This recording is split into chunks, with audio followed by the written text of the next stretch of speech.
ನನ್ನ ಹೆಸರು ಲಕ್ಷ್ಮಣ್ ಅಂತಂದು ಕೊಪ್ಪಳ ಜಿಲ್ಲೆ ಕೊಪ್ಪಳ ತಾಲೂಕು ಅಟ್ಟಿ ಅಂತ ಗ್ರಾಮದಿಂದ ನಾನು ಏನಂದ್ರೆ ಮೆಕ್ಕೆಜೋಳ ಹಾಕಿನ್ರಿ. ಯಾವ ಕಂಪ್ನಿ ಅಂದ್ರೆ ಅರ್ಲಾಲ್ ಕಂಪ್ನಿಯಿಂದ ಅರ್ಲಾಲ್ ಎಕ್ಸ್ ಅನ್ನೋ ಒಂದು ತಳಿನ ಹಾಕಿನ್ರಿ. ನೋಡ್ರಿ ಇಲ್ಲಿ ಭಾಳ ಚೆನ್ನಾಗಿ ಬಂದಿದೆ. ನಾವು ಮೆಕ್ಕೆಜೋಳ ನಮ್ಮ ಅಜ್ಜರ ನಮ್ಮ ಅಪ್ಪರ ಕಾಲದಿಂದ ಹಾಕ್ಕೊಂಬಂದಿವಿ. ಒಂದು 25-30 ವರ್ಷದಿಂದ. ಈಗ ನಾವು ಬಂದ್ಬಿಟ್ಟು ಒಂದು 10 ವರ್ಷ ಆಯ್ತು ನಾವು ನಮ್ಮ ಇರತಂದ ಬಂದ್ಬಿಟ್ಟು. ಆದ್ರೆ ನಮ್ಮ ಬಂದಾಗಿಂದ ನಾವು ನೋಡಿವಿ ಬೇರೆ ಕಂಪ್ನಿ ಭಾಳ ಹಾಕಿವಿ. ಆದ್ರೆ ಇಷ್ಟು ಚೆನ್ನಾಗಿ ಯಾವುದೂ ಬಂದಿಲ್ಲ. ಇದು ಒಂದು ನಂಬರ್ 1 ಕಂಪ್ನಿ ಅಂತಂದು ಹೇಳ್ಬೋದು. ನಾವೀಗ ಆಲ್ರೆಡಿ ಕಟಾವು ಮಾಡಿದ್ದೀವಿ.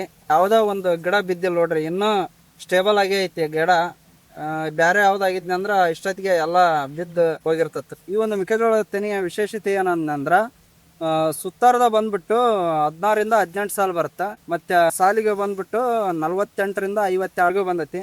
ಒಟ್ಟು ಚೆನ್ನಾಗಿ ಬಂದಿದೆ. ತೂಕನ ಅಷ್ಟೇ ಚೆನ್ನಾಗಿ ಬಂದಿದೆ. ನೋಡ್ರಿ ಕಲರ್ನ ಹಂಗೆ ಕೆಂಪಾಗಿ ಭಾಳ ಚೆನ್ನಾಗಿದೆ. ಒಳ್ಳೆ ಮಾರ್ಕೆಟಿಂಗ್ ಹೇಳ್ಬೋದು ಇದನ್ನ. ಇನ್ನೊಂದು ಇದು ಲಡ್ಡು ಬಂದ್ಬಿಟ್ಟು ಭಾಳ ತಿಳುವಾಗಿದ್ದರಿಂದ ಕಾಳನ್ನು ಭಾಳ ದಪ್ಪವಾಗಿ ಈಡಾಗಿ ಬಂದಿದೆ. ಈ ಹಿಂದೆ ನಾನು ಸುಗ್ಗಿಯಾಗಿ ಒಂದು 10 ಎಕರೆ ಹಾಕಿದ್ನಿಂದ ಈಗ ನಾನು ಎಕ್ಸ್ಪೆಕ್ಟ್ ಮಾಡ್ತಿದ್ದೀನಿ ಒಂದು 41-42 ಕ್ವಿಂಟಲ್ ಬರ್ಬೋದು ಅಂತ ಹೇಳ್ಬೋದು. Harlal Seeds.